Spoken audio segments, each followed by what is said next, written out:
एक आदमी एक बस्ती में गया, देखा कि आजान का वक्त हो गया, कोई नहीं, वो बेचारा मुसाफिर था। उन्होंने खड़े होकर आजान दिया। अब आजान जो दिया तो घर से लोग निकले, बोले कौन आदमी आजान दे दिया, आजान दे दिया। बोला आज तक हम लोग की मस्जिद में आजान नहीं दिया कोई, इसलिए कि कोई है नहीं है, तो हम लोगों को नहीं आता। तो आदमी को बड़ा अफसोस हुआ कि भाई बताइए कि इस मस्जिद में आजान नहीं होती है, कोई इमाम नहीं रखा है। तो गांव वाले ने कहा कि हम लोगों को फुर्सत नहीं मिलती है और कोई इमाम हम लोगों को अच्छा मिलता भी नहीं है, तो आप ही रह जाइए। तो आदमी बोला कि हम रहेंगे, लेकिन एक शर्त है। बोला क्या शर्त है? बोला शर्त यही है कि तुम लोगों को सबको नमाज पढ़ना होगा, सबको कुरान पढ़ना होगा। दीनदार वाले आदमी थे, दीन के दाई थे, तबलीग वाले आदमी थे, और सोचे क्या कहते इसी बहाने इस गांव के अंदर में दीन पैदा हो जाएगा, लोग दीन के शहदाई हो जाएंगे, दाई हो जाएंगे, और इस मस्जिद चमक उठेगा, मदरसा भी बन जाएगा। बोला ठीक। लेकिन ये फजर में आजान दिए, एक भी आदमी ने मस्जिद में नहीं आया। जोहर में आजान दिए, एक भी आदमी नहीं आया। जब 3-4 दिन हो गया, ये बोला अरे बाप, ना कोई बच्चा पढ़ने आता है, ना कोई आदमी नमाज पढ़ने आता है। तो बोला कि गांव वालों को मीटिंग बिठाया, बोला कि बाबू हम नहीं रहेंगे। बोला कहाँ नहीं है? बोला तुम लोग कोई नमाज़ें नहीं पढ़ने आते हो, ना कोई बच्चा पढ़ने कुरान आता है, हम यहाँ खाकर दाल रोटी खाएंगे। बोला अल्लाह, तो तुरा की रख लो, हमरा से काम करी, इतने नमाज पढ़ो।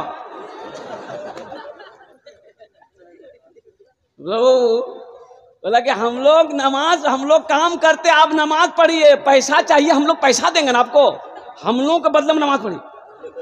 बोला ऐसा नहीं होता है, ऐसा थोड़े होता किसी के बदले कोई नमाज पढ़ देगा।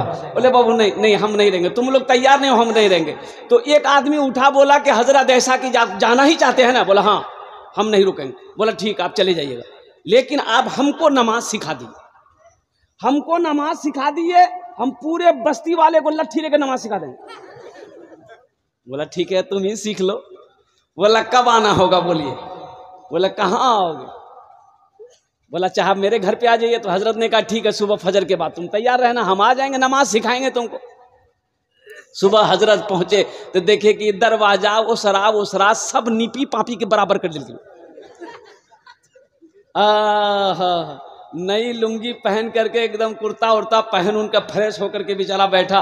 तो हजरत ने कहा कि बहुत खुशी की बात है, बस बाबू जिस तरीके से हम पढ़ेंगे उसी तरीके से पढ़ना, जैसा हम कहेंगे वैसा ही करना। तो नौजवान बोला कि ठीक है, बोलिए, आप जैसा बोलिएगा हम वैसे करें। तो हजरत ने कहा कि पढ़ो बिस्मिल्लाहिर्रहमानिर्रहीम। तो वो भी बोली जी पढ़ो बिस्मिल्लाहिर्रहमानिर्रहीम। तो मौलवी साहब कहेंगे देखो बदतमीजी मत करो, तो वो कहिए देखो बदतमीजी मत करो। मौलवी साहब गुस्सा ली, एक तमैचा मार के बुरा वो हो, एक तमैचा मारी, मौलवी साहब उल्टा लिखे। अब हजरत को गुस्सा आया, पकड़ा उसका गर्दन, वो भी पकड़ के मौलवी साहब गर्दन। अब वो उसको पटक रहा, वो उसको पटक रहा है। तो जो नमाज सीख रहा था उसकी बीवी आंगन से झांक के देख रही थी।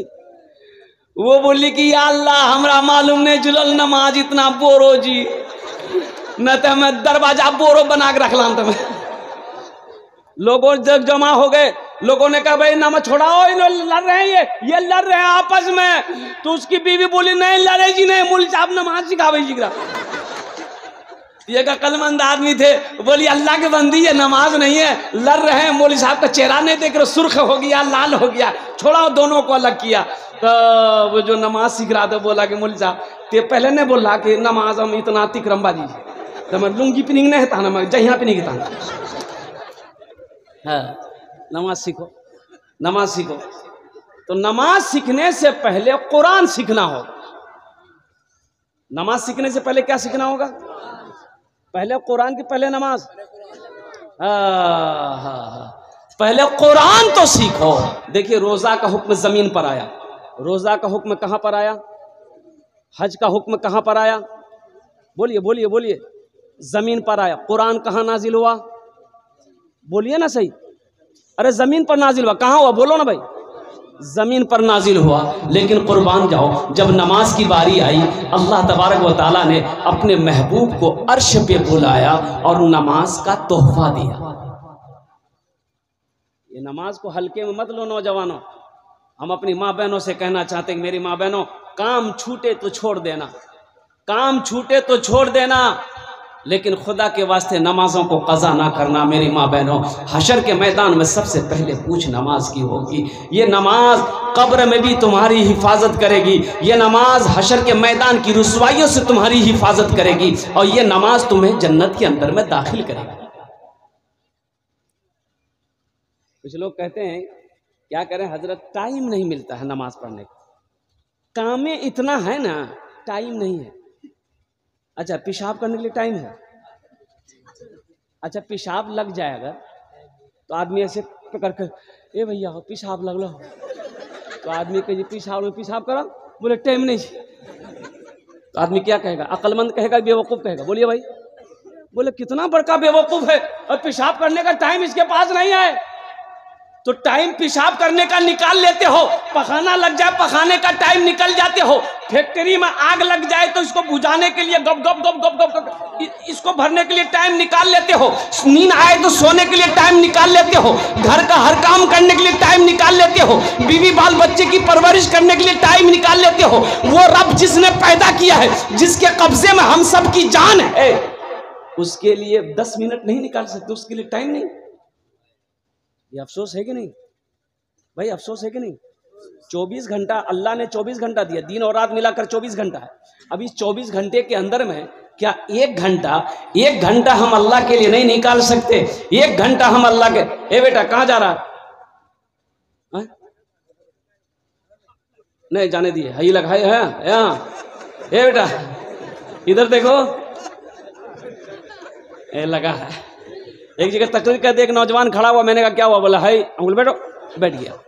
10 मिनट का फिर खड़ा हुआ, मैंने कहा क्या हुआ? बोला बहुत जोर से लाग लो सा, अंकुल बैठो, वो बैठ गया। कुछ देर के बाद मेरी तकरीर खत्म हो गई, देखे बैठा हुआ है, तो मेरी नज़र पड़ गई, तो हमने कहा बेटा जो, बोली नहीं जो, तो हम कहली करें जो, बोले की करेल जो, जे करेल जे चलानी है भाग ली, जाने की जरूरत नहीं। हाँ, तो मैं ये कह रहा था मेरे नौजवानों, टाइम निकालो। वो अल्लाह जिसने 24 घंटा दिया, 23 घंटा तुम अपना काम करो, एक घंटा अल्लाह के लिए निकालो, एक घंटा अल्लाह के निकालो। वो अल्लाह जिसने जमीन का फर्श बिछाया, वो अल्लाह जिसने आसमान का सामियाना लगाया, वो अल्लाह जो इज्जत की रोटी खिला रहा है, वो अल्लाह जिसके कब्जे में हमारी सांसें चल रही है, वो अल्लाह जिसने इतनी हसीन जिंदगी दी है, कुर्बान जाओ उस अल्लाह का। जितना भी शुक्र अदा करें ये कम है, कम से कम 24 घंटा में 1 घंटा निकाला, इंशाल्लाह निकालेंगे। कितने लोग तैयार हैं इंशाल्लाह? माशाल्लाह। अल्लाह, हाथ उठवाना मेरा काम था, इनके दिलों को बदलना तेरा काम है। कबूलियत की घड़ी है, हमारे बच्चों के दिलों को बदल दे, हमारी माँ बहनों के दिलों को बदल दे। या अल्लाह सबको पक्का सच्चा नमाजी बना दे।